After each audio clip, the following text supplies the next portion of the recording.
Live from the world's capital markets, here are the latest financial headlines brought to you by News Factory. Hello and welcome to Wednesday's financial news. Stay with us for more market headlines.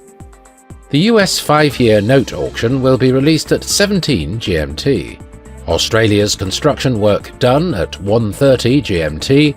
Japan's foreign bond investment at 23:50 GMT. Finland's consumer confidence will be released at 5 GMT. Japan's foreign investment in Japan stocks at 23:50 GMT. The US EIA crude oil stocks change at 14:30 GMT. Those were today's major economic events, and now moving on to world financial headlines.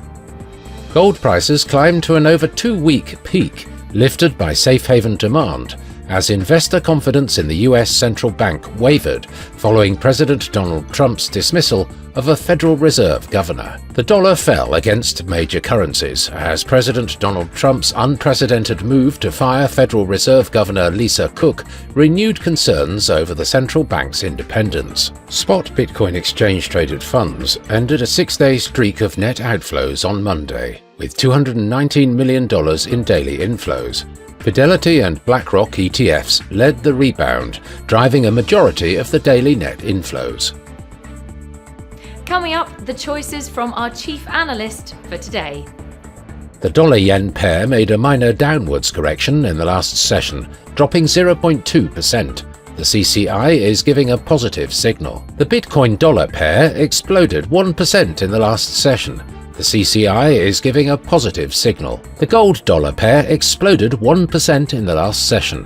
The stochastic RSI indicates an overbought market. The oil dollar pair dove 2.1% in the last session. The Williams indicator is giving a positive signal.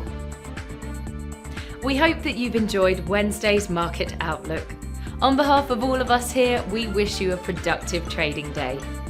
Be sure to join us tomorrow morning for the latest news and events from the financial markets.